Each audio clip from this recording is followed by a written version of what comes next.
A whopping number of murders recorded in the country under this Christie administration.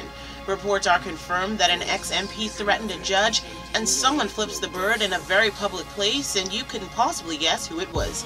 We've got those stories and others. I'm your host, Krishna Virgil, and this is the Tribune's Top 5.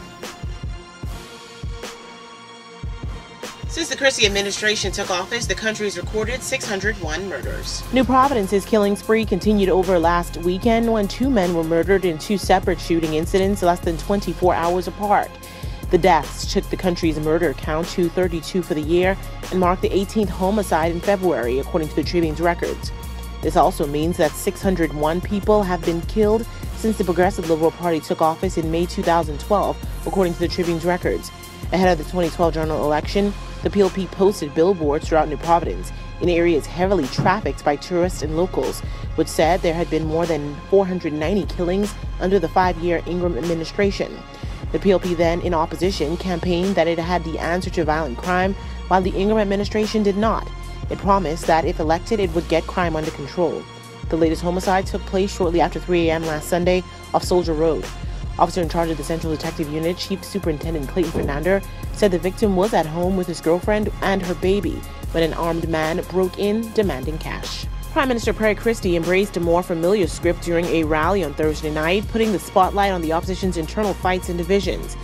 Capitalizing on Democratic National Alliance leader Bravo McCartney's surprise resignation from the Senate earlier on Thursday, Mr. Christie extolled the virtues of his government and urged supporters in the Carmichael, Golden Isles, and Southern Shores constituencies to vote for his party's candidates in their area, Keith Bell, Michael Akitas, and Kenred Dorset, respectively. He said, quote, "A party that is so divided and so weak as the Free National Movement would wreck this country while they continue their fighting," Mr. Christie said. "Register, please. Politics is about people working together to a common end, and a democracy is about giving people the right to select a group they think can effectively manage the country. People who are able to make those decisions must decide whether or not a combination of men and women who have demonstrated this incredible facility to fight each other, to say bad things about each other, to say damning things about each other, to call each other names that go to the root of their existence. How could they possibly be seen as capable of forming a government and having continuity in governance in a country like the Bahamas?" Mr. Christie suggested that had the opposition forces been the governing party of the country, uncertainty as to who would be leader of the country would exist. Reports were confirmed this week that former Member of Parliament Code Smith tried to intimidate Supreme Court Judge Indra Charles. A former public relations agent for billionaire Canadian fashion mogul Peter Nygaard has confirmed reports that Lyford Key resident and attorney former Mount Moriah MP Code Smith were involved in efforts to intimidate Supreme Court Justice Indra Charles and harass her son. Erland Williams, who spent 7 years on the Nygaard Code Smith public relations machine, endorsed reports that Mr. Smith traveled to St. Lucia to investigate Justice Charles and further claimed that Mr. Smith authorized the stalking of her son. Mr. Williams' claims come amid speculation over whether Justice Charles has recused herself from the murder-for-hire case filed against Mr. Nygaard and Mr. Smith by several Save the Base directors and independent plaintiff, Reverend C.B. Moss. Mr. Williams told the Tribune, quote, "There's some information I have and I think I need to keep. There's no need for me to reveal it. I think it's already out there in the general public, but I don't want to be smeared with the brush that I was involved in anything untoward, which seemed to circle, cycle, or circumference the child of Justice Charles. I would never be involved in something as nefarious as that," he said, quote. "I would never be involved in something that threatened children, where children who are innocent become cannon fodder for another machine. I thought that was going a little bit too far. That was beyond the pale, and I think I couldn't understand why Nygaard and those had decided to take that track." The Tribune's investigation concerning Justice Charles follows a 2016 report published in St. Lucia newspapers that claimed a Bahamian lawyer, accompanied by a Bahamian police officer, were conducting investigations into the background of a Supreme Court judge. They were reported by St. Lucia Today to have been observed conducting a series of interviews and interrogations at government offices, and that St. Lucia authorities had identified the 2 Bahamians who paid various officials who supplied them with information of a private nature on Mrs. Charles. Justice Charles, a Guyanese national, spent 12 years in St. Lucia as a magistrate and High Court registrar in the late 1980s and 1990s.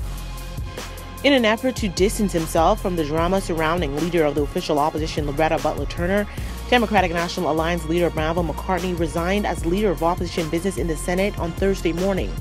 In an interview with the Tribune at his law office, Mrs. McCartney said Mrs. Butler Turner and her antics have become a distraction to the DNA, adding that his party cannot be attached to someone who has no plan and changes her mind every other day.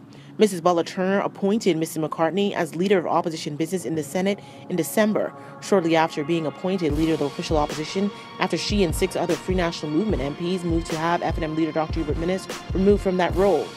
At the time, Mrs. Butler Turner said Mr. McCartney's appointment was the result of a collaboration between the two to rid the country of the Progressive Liberal Party in the next general election.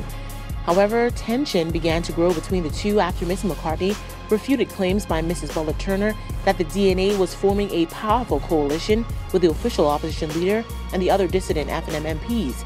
Mrs. Butler Turner then accused Mrs. McCartney of throwing her under the bus. In turn, Mr. McCartney said if the Long Island MP felt that way, he was prepared to resign from the Senate. On Thursday, Mr. McCartney reiterated that there have never been any plans for a coalition with Mrs. Butler Turner. Mrs. Butler Turner moments later announced the appointment of Senator Monique Gomez to the newly vacant post in the upper chamber and said she accepted Mr. McCartney's resignation.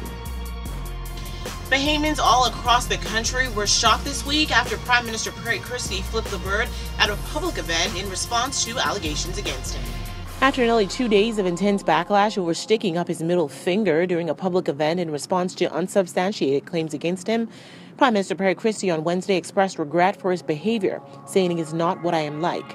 The Prime Minister, 73, insisted that in hindsight he would have not made the obscene gesture, as he suggested that it may have caused embarrassment not only to the nation but also to his family. In making a personal statement to the House of Assembly, Mr. Christie questioned how those in public life ought to react in the face of egregious assaults of untruths and distortions. He said such instances become exceedingly difficult when his wife and children are attacked in a manner that goes to the root of their existence. This was the springboard for the major part of Mr. Christie's explanation for his shocking actions on Monday night at a Progressive Liberal Party event and came after he was the subject of much ridicule. It also led Free National Movement leader Dr. Hubert Minnis to call for Mr. Christie to get the hell out and resign from office.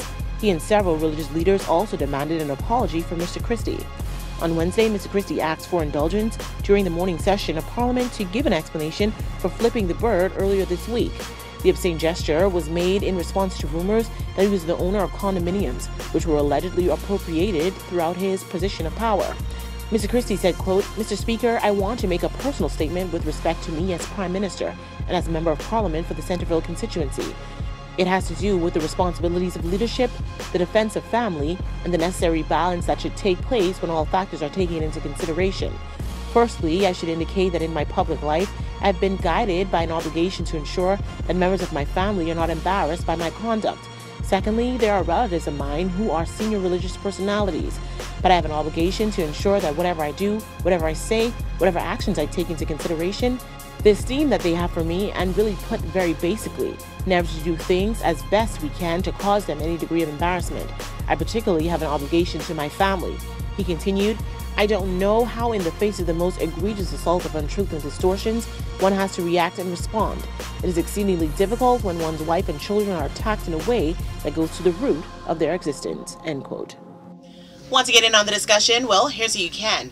Just log on to our website at www.tribune242.com, like us on Facebook, the Tribune News Network, send us a tweet at Tribune242, or subscribe to our YouTube page, Tribune242.